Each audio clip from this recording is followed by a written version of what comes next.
போடமாட்டான். சாதி திமிரும் அந்த சாதி கொழுப்பும் அவனை போட வைக்குது. சரியான அப்பனுக்கு பிறந்தவன் ஒருத்தன் காலையில பொழுது விடிஞ்சு 5 மணி இருந்து பொழுது அடைகிற வரைக்கும் ஒருத்தன் ஒரு நாளைக்கு பறையனாக சக்கிலியனாக வாழ்ந்து வர்றான். அப்ப தெரியும்டா இந்த நாட்டில் தாழ்த்தப்பட்ட மக்கள் இன்னும் ஆயுதம் ஏந்தி தீவிரவாதியாக ஆகாமல் இருக்கிறத அவனுடைய மிகப்பெரிய மனிதநேயத்தை காட்டு. யார் நீ என்னை தாழ்த்தப்பட்டவனாக ஆக்கு? நீ யார்? நீ எவன்டா? அப்ப எந்த அப்பனு கிட்ட பிறந்த? என்னை தாழ்ந்தவன் என்று சொல்வதற்கு நீ யார்? எவனும் இங்கு தாழ்ந்தவன் இல்லை, தாழ்த்தப்பட்டவன். அப்படிதான் வார்த்தையே இருக்கு. நான் ஒடுங்கியவன் அல்ல, ஒடுக்கப்பட்டவன். நான் பிற்பட்டவன் அல்ல, பிற்படுத்தப்பட்டவன். எந்த நாய் எந்த தாயோடு என்னை பிற்படுத்தியவன் தாழ்த்தியவன் எவனவன்? அந்த கேள்வி வருகிறது. யார் என்னை தாழ்த்தப்பட்டவன் தாழ்ந்தவன் என்று சொன்னவன் எவன்? என்னை தாழ்த்தியவன் எவன்? எது? மதம். எந்த மதம்? பார்ப்பன இந்து மதம். அதுதான் என்னை தாழ்ந்தவனாக சொல்லுகிறது. எல்லா நாய்களும் சொல்றான, எல்லா கிறிஸ்தவ மத இஸ்லாமியத்தை விட்டுட்டு இந்த மார்க்சிஸ்டும் பெரியாரிஸ்டுகளும் சேர்ந்துக்கிட்டு இந்து மதத்தையே வைகிறான். அந்த நொந்து மதம் தானே எங்களை பல்லம் பறையும் சக்கிலியும் சூத்திரங்குது. என்னை வேசி மகனேன்னு சொல்லி ஏசி பேசுவது அந்த நாய் மதம் தானடா சொல்லுது. பகவான் கிருஷ்ணன் இந்த அண்ட சராசரத்தை ஆகிட உலகத்தை படைச்ச வெண்ணதாடா சொல்றான். நானே 4 விதமான சாதியை படைச்சேன்னு அவனை செருப்பு கழட்டி அடிக்காம கும்பிட வெண்ண. என்னை தாழ்த்தப்பட்டவனாக நான் தான் உன்னை படைத்தேன்னு சொல்றவன செருப்பு விளக்கமாறு உண்டு அடிக்காம விழுந்தா கும்பிட முடியும்? தேங்காய் ஊத்தி ஒழுத்தி கூட ஊத்தி கும்பிட முடியும்? ஏண்டா அது உன்னை மாதிரி மணி அடிக்கிட்டு பிழைக்கிறவன் அடிப்பேன். நான் அடிக்க மாட்டேன். நான் அடிப்பேன், செருப்பு கொண்டு வேணா அடி. நீ யாரு என்னை அப்படி படைக்க? நீ யாரு? யாரா நீ? என்ன பைத்தியக்காரத்தனது? என்னது இந்து மதம்? இந்து மதம் என்பதே என் அன்பார்ந்த சொந்தங்களே, என் உயிருக்கு பிரியமானவர்களே, இந்து மதம் என்பதே பார்ப்பனிய மதம். இதை எவனும் மறுக்க முடியாது. பார்ப்பனிய மதம் கிறிஸ்துவ மதத்தின் வேத நூல் பைபிள் ஒவ்வொரு கிறிஸ்தவனும் கட்டாயம் படிக்க வேண்டும். மதத்தில் சட்டம் இருக்கு. இஸ்லாமிய மதத்தின் புனித நூல் குர்ஆன் ஒவ்வொரு இஸ்லாமியனும் கட்டாயம் படிக்க வேண்டும். மதத்தில் சட்டம் இருக்கு. இந்து மதத்தின் வேத நூல் பகவத்கீதை எத்தனை இந்து படிச்சிருக்க? படிக்க கூடாது, சட்டம் இருக்கு.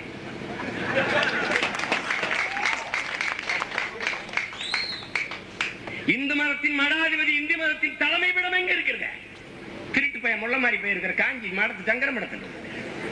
அதன் தலைவன் யாரு? பொம்பளை பொறிக்கு முள்ள மாதிரி போய் அதன் தலைவன்.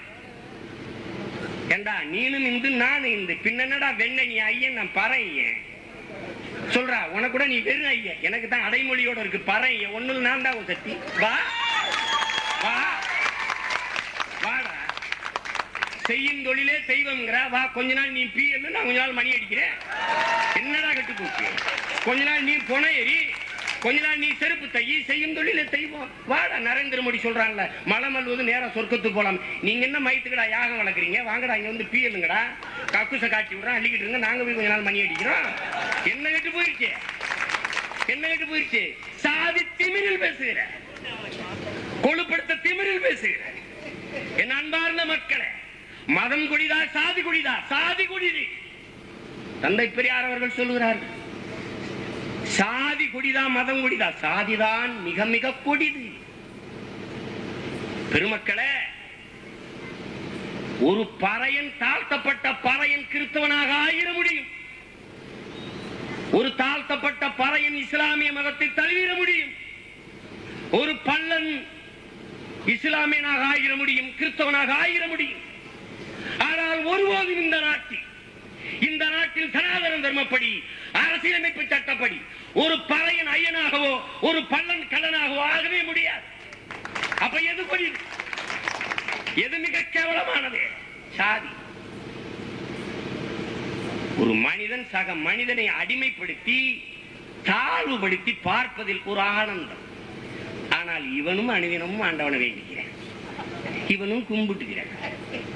இவங்க மாதிரி ஒரு லூசு பயல்களா கேன பயல்களா உலகத்திலே நீங்க பார்க்க முடியாது. இவங்க எல்லாம் இந்த கிறுக்கு பயல்கள் எல்லாம் பேசுவானுங்க. நான் போனதுக்கு அப்புறம் ஒரு கூட்டம் போட்டு பேசுவான் ஒழிய நேருக்கு நேரம் வந்து பேச மாட்டான். இவன் எல்லாம் பேசுவான்.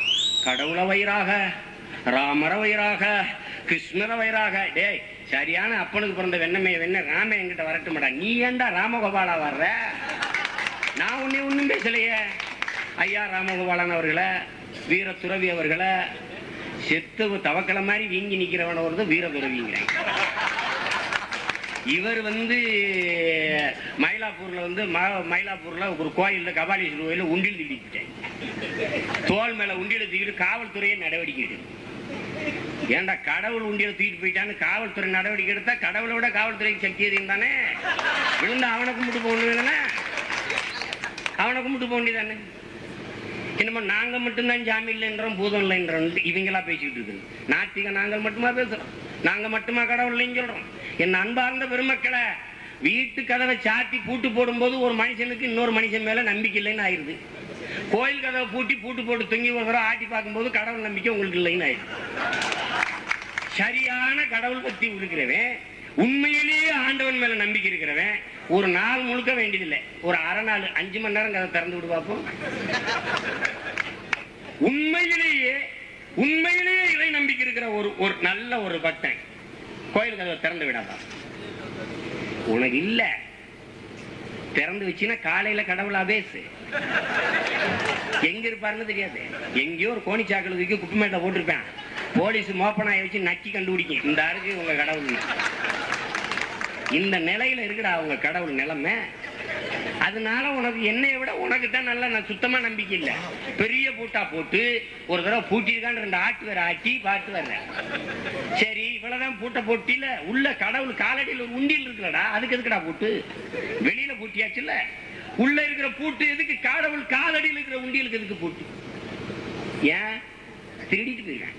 இந்த தேசத்தில் வங்கிகளை விடவும் அதிகமாக பணம் கோயில் உண்டியலா இருக்கிறதுனால அங்கதான் நல்லா போய் கொண்டு